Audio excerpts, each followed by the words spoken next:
Hello Capricorn, Sun, Moon, Rising, and Venus signs. Sana pa inasa mabuti kayong kalagayan. My name is Suzy and welcome back po sa Star Tarot. Ito po ang inyong daily reading for August 31st at maraming salamat po sa inyong suporta sa ating channel. Kung bago po kayo rito, welcome po kayo rito and maraming salamat po sa inyong pagbisita sa ating channel. Paalala lang po na general reading ito kaya hindi ito magra-resonate sa lahat. Kunin nyo lang po kung ano ang sasakto sa inyong sitwasyon. Thank you. So, tingnan natin ano mensahe kay Capricorn. Even doubt, ask for inspiration from above. Ayan, Capricorn. Maaaring may mga sitwasyon kayo dito sa buhay ngayon na medyo nag-aalangan kayo, no? Parang hindi ninyo ma-push through kasi parang nagdududa kayo, no? Kaya kung ganyan ang mga sitwasyon ninyo sa ngayon, no? Ask an inspiration from above. Ask for enlightenment. Ask for divine guidance. Pagdasal nyo po yan, no? Pagdasal nyo po yan dahil sigurado naman akong aanuhin kayo. Bibigyan kayo ng gabay ng divine universe, pati na rin ng inyong mga angels, okay? Remember, your angels are always there to guide you. Kaya huwag kayong magdalawang isip, hingi kayo ng gabay, hingi kayo ng enlightenment, ng clarity kung ano ang mas nararapat ninyong gawin, no? Sa sitwasyon ninyo sa ngayon.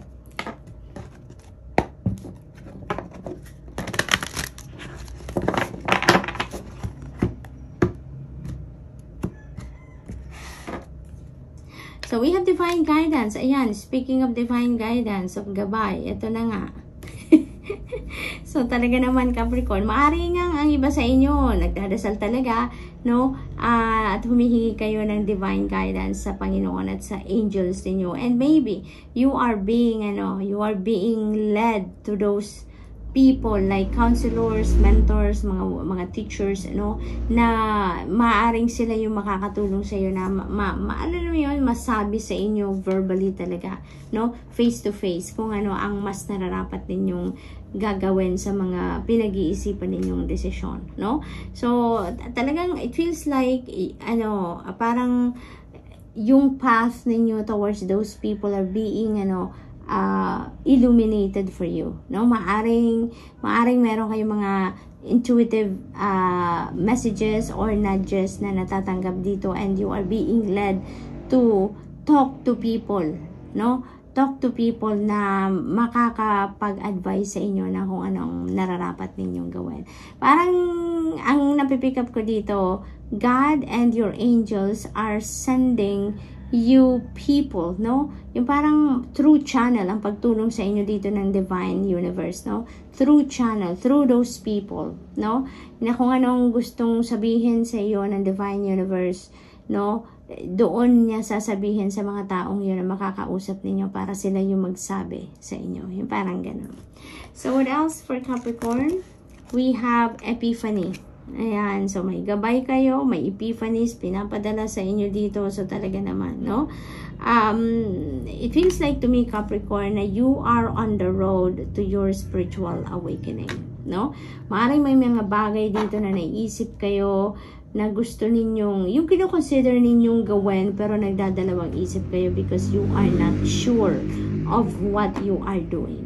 You are not sure if this is the right thing to do, no? Yun ang aking napipick up dito. Kaya, you are being sent divine guidance, you are being sent epiphanies for you to be able to figure out, no? Kung ano ang nararapat ninyong gawin. Okay? Kasi, maaari din na may mga bagay dito na gusto ninyong marinig from those people na makakausap ninyo pero hindi ninyo maririnig. Kaya at the same time, you are also being sent epiphanies. You're also being advised here to put yourself into solitude. Mag-meditate kayo. Kasi meditation is powerful. Meditation bring answers, no? So, may mga bagay na sasabihin sa'yo ang ibang tao that you are going to consider. At may mga bagay din na sa sarili nyo lang yan maririnig, no? From deep within you. By going deep within, by tapping into your soul, no? Pakikinggan ninyo ang puso ninyo, ang sarili ninyo. May mga gabay din na ibibigay sa'yo ang divine universe through meditation. no? Kaya napakahalaga din na magmuni-muni kayo, mag-reflect kayo, at mag-solitude kayo, and try to relax your body and mind.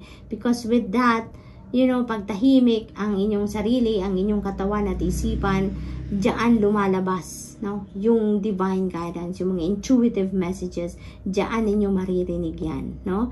Kaya napakahalaga nito na gawin ninyo. Okay? So, tignan natin. Kasi parang tinatawag na kayo dito, Capricorn, ng Divine Universe, to step into your life mission, into your life purpose. Kaya siguro, may mga nangyayari na ngayon, may mga nararamdaman na siguro kayo sa sarili ninyo na hindi na ninyo, yung parang hindi ninyo maintindihan, no? At kaya naman, you are seeking for answers, no? You are seeking for guidance. Kaya, yun. So, we have the Chariot. Oh my God. Look at that. 3 cards. Puro major arcana. So this is something, Capricorn, this is a strong message for you na there is a very significant situations na mangyayari, event sa buhay ninyo around this time na talagang it's going to change your life, no? It's going to have a great impact sa course of your life na ngayon. So, definitely, you are moving on, no? May career advancement dito para sa iba sa inyo, Capricorn. May mga pagbabagong mangyayari dito sa buhay ninyo. And maaaring yung career na to ninyo, or kung ano man ang inyong gagawin na sunod, you know, that is going to be in alignment with your life's mission sa ngayon. Yun ang aking napipick up dito. And you are going to be very excited about this one. No? You're going to be very passionate about this one. You're going to be very determined na kunin or abutin ang kung ano man ang bagay na to, o kung ano man ang target ninyo dito, no, na maiisip ninyo. Depende sa inyong sitwasyon. Kaya, this is really beautiful, Capricorn. It feels like you're going to listen to the call. You are going to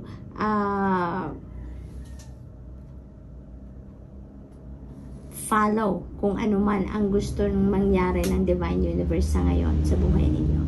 So, good luck, and that's all I have for you for today. I hope nakatulong mga mensaheng ito in some way. Thank you for watching. Love and light. Namaste. Hello, Virgo, Sun, Moon, Rising, and Venus sign. Sana po ay nasa mabuti kayong kalagayan. My name is Suzy, and welcome back po sa Star Tarot. Ito po ang inyong daily messages for August 31st. At maraming salamat po sa inyong suporta sa ating channel. Kung bago po kayo dito, welcome na welcome po kayo sa channel natin. At maraming salamat po sa inyong pagbisita. At paalala lang na general reading po ito, kaya hindi ito magre-resonate sa lahat. Kunin niyo lang po kung ano ang sasakto sa inyong sitwasyon.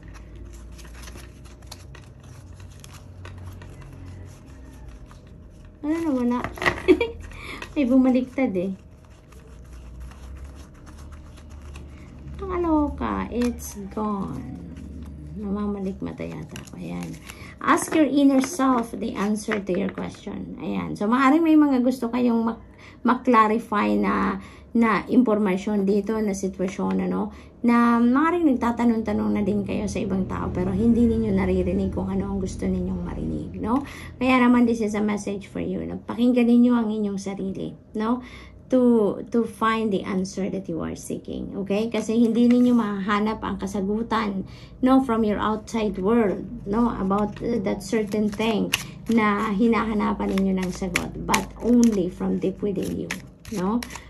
Virgo, we also have, when you live in the moment, you will discover the light and simple things. Ayan. So, simpleng paalala sa inyo na just live in the moment. Okay? Live in the moment, live in the here and now. Kung anong nangyayari, nag-unfold sa buhay ninyo in the present moment, embrace ninyo yan. No? Embrace ninyo yan. I-savor ninyo kung ano ang meron kayo. Dahil doon ninyo mahahanap yung delight. Doon kayo magiging masaya. Doon ninyo madidiscover mga bagay-bagay na mas makakapagpasaya pala sa'yo. Rather than thinking too much pa rin sa nakaraan na or kung ano naman ang future. No? Kasi hindi naman natin alam exactly kung ano mangyayari sa future. Diba? So, we have Queen of Michael. Ayan. So, you know exactly what to do, Virgo. Alam nyo na kung ano, yung parang nagpo-procrastinate lang kayo. ano na, isantabi nyo na ang pagpo-procrastinate na yan and be confident instead, dahil sigurado naman na kayo, malinaw na sa isip ninyo kung ano ang kailangan ninyong gawin. So focus on that and start doing things, no, para ma-accomplish ninyo kung ano man ang gusto ninyong ma-accomplish dito, no. Yung parang ang focus ng iba sa inyo dito is career, no, career, trabaho, rather than relationships, no. So parang ano kayo ngayon, career focused, at isasantabi nyo muna dito ang inyong love life, no? Yun ang mensahe dito. What else? We have Knight of Gabriel. Ayan. So, talaga naman, ano, yung procrastination is gone ngayon. Kasi we have the Knight of Gabriel, which is a fast-moving energy. Kaya, ano dito, driven ka, determined ka, yung gano'n, yung parang you're going to be very passionate about what you want to accomplish dito, what you want to do around this time, Virgo. Kaya naman, napakaganda lang, di ba? Kasi parang ano ka, a goal-oriented person, Virgo. Kaya kung ano man ang ini-envision mo ngayon for yourself na gusto mong ma-accomplish, you are going for it. No, walang makakapigil sa'yo. Walang makakapigil sa'yo. Yung procrastination na yan, that is going to dissolve na from here on, at mapapalitan na yan ng passion. No? You are going to definitely take action na ngayon. No? Alam mo na kung ano ang gagawin mo, kaya hindi ka na magpapatumpik-tumpik pa. No? Gagawin mo na at sisimulan mo na sa ngayon. No? So that is really what is happening sa karamihan sa inyo, Virgo. Talagang ipupush nyo na ngayon kung ano yung plano ninyo. So we also have Page of Gabriel. Ayan, see, you are going to follow your passion na talaga. Wala na nga blockages dito, wala nang delays, and you are really going for it. Kung ano man yung ine-envision ninyo, kung ano yung mga plano ninyong gawin or gagawin, talagang sisimulan nyo na yan ngayon. At once na nagsimula kayo, ay nako, wala nang tigilan yan. Talagang you are going to stop once you're done, no? Once na na-accomplish nyo na, that's it. Yun ang paghihinto ninyo. But habang hindi nyo pa nakakamit ang kung ano man yung vision ninyo, ay talaga sisipagan nyo talaga dito. Walang kahit anong challenge ang makakapagpatigil sa inyo dito. You are going to find a way to get around the challenges kung meron man. At talaga namang you are really going to do anything and everything in your power in order for you to accomplish whatever that is. Kaya napakaganda kung ano man ang mga opportunities na dadating sa inyo, whether that is financial opportunities or opportunities to travel or kahit ano man, no? Talagang you are going to grab that opportunity and you're going to take action right away. So, ganyan si Virgo ngayon. Talagang goal-oriented kayo ngayon. That is really beautiful. So, Virgo, that's all I have for you for today. I hope nakatulong ang mga mensaheng ito in some way. Thank you for watching. Love and light. Namaste. Hello, Taurus, Sun, Moon, Rising, and Venus sign. Sana kayo nasa mabuti kayong kalagayan. My name is Susie and welcome back po sa Star Tarot. Ito po ang inyong daily reading or daily messages for August 31st. At maraming salamat po sa inyong suporta sa ating channel. Kung bago po kayo dito, welcome na welcome po kayo dito. At maraming salamat po sa inyong pagbisita sa ating channel. Paalala lang po na general reading ito, kaya hindi ito magre-resonate sa lahat. Kunin nyo lang po kung ano ang sasakto sa inyong sitwasyon. Thank you. May mga bumaliktad na but I was told na kuha pa rin tayo. So we have believe in miracles. Ayan, Taurus, may mga nakahandang miracles na parating sa inyo dito. Kaya kailangan na naniniwala kayo. Because when you do believe in magic, when you do believe in miracles, no, miracles do happen. Magic really unfolds sa buhay ninyo. Kaya parang may hinahanda sa inyo ditong mga wondrous events, no? At kailangan ninyong paniwalaan yan, no? Para dumating talaga yan. Your angels will only guide you to the challenges, will only give you the challenges that you are capable of handling. Ayan. Kaya huwag kayong mawala ng pag-asa, ha, Taurus. Kung mayroong mga challenges na dumadating sa buhay ninyo, that is part of your life's journey. That is part of your soul's journey, at yan ay makakatulong sa inyo, no? Kung ano man ang mga challenges na yan, that is the challenges that are meant to cross your path para mayroon kayong matututunan, okay? At hindi naman kayo bibigyan ng mga challenges sa buhay na hindi ninyo din kayang solusyonan or lusutan, okay?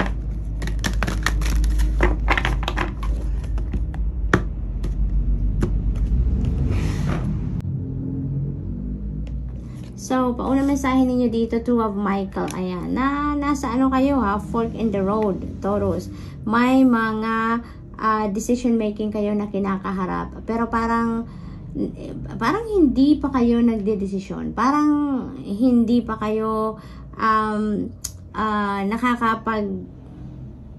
isip na kung ano talaga ang gagawin ninyo sa situation na to. Kasi maaaring, parang nag-overanalyze yata kayo dito, Taurus. Kaya mas lalong nako-complicate ang mga impormasyon or yung mga iniisip ninyo because you are overthinking, you are overanalyzing, no?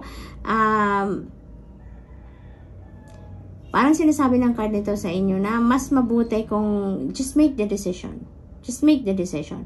Wag na kayong mag-overanalyze, wag na kayong mag-overthink dahil mas lalong tatagal lang yan at mas lalong makakomplicate ang inyong sitwasyon dito, Taurus. Okay? So, straightforward. Magdesisyon na kayo. Meron na din naman kayong hawak na detalye, na impormasyon na pinagbabasehan ninyo. Yung parang kino-complicate nyo na lang siguro ang pag-iisip sa mga bagay na yan. Okay? And it's not gonna help. 8 of Gabriel. Wow. Wow, wow, wow. So this is really beautiful because may mga wonderful opportunities dito na parating sa inyo, Taurus. Maaaring yung opportunity na to is going to allow you to make this decision. Okay? Mabilisan ang pagpasok ng mga impormasyon na to.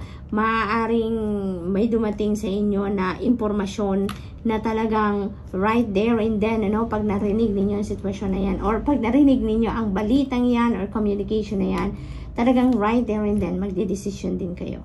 So, yun na akin napipick up dito. 8 of Gabriel is a fast-moving energy. Kaya, mabilisan ang lahat. Now, mabilisan ang lahat. Mabilis ang pag-iisip ninyo dito. Mabilis ang pagdidesisyon. Mabilis ang pag-take action ninyo, no? Kasi, siya, yung parang it requires you to move faster. It requires you to put your attention right away sa kung ano man ang bagay na to, no? So, may mga importanteng mga communication ang parating din dito sa inyo. Maaring yan ang mga matagal na ninyong hinihintay, maaring mga resulta yan, mga travel documents, maaring mga business transactions ninyo na pending, and now maaring malift na talaga mga blockages and delays. Kaya ngayon parang mabibisi kayo, Taurus, no? Kasi maaring marami kayong hinihintayin, maaring sabay-sabay dumating ang mga yan dahil yung energy na to is, nandyan sa inyong horizon. So maaring maapektuhan niya ang lahat, no? Ang lahat ng sitwasyon ninyo. Kaya mabilis ang galawan, mabilis ang pag-take action ninyo dito, and it may require you talaga to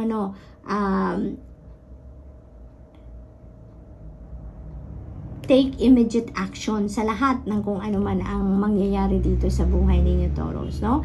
Meron din travel dito, no? Long distance travel, maaring international travel ito for some of you. Maaring related yan sa trabaho. Maaring ito na din yung matagal na ninyong hinihintay, no? Na maaring mga travel documents ito na pending ang pagpoproseso, and ngayon it's going to start moving again. So maaring ito na, dadating na at kayo lilipad na, no? Sa ibang bansa. So maaring ganun ang sitwasyon. We also have 4 of Ariel. Ayan. So this is money, no? This is your relationship with money naman. This is for some of you, Taurus, no? This is not going to resonate with everyone. So just take as it resonates.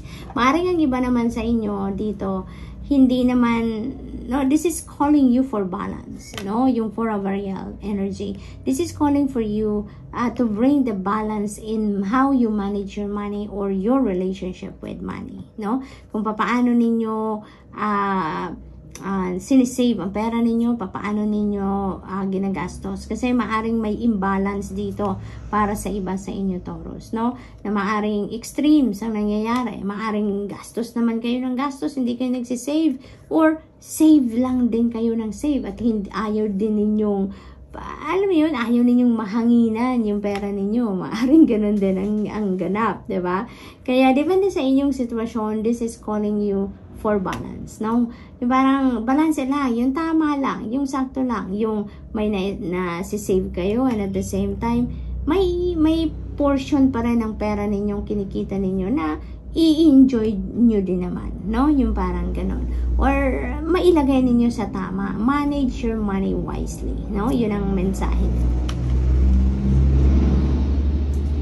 So Taurus, that's all I have for you for today. I hope nakatulong ang mga mensaheng ito in some way. Thank you for watching. Love and light. Namaste.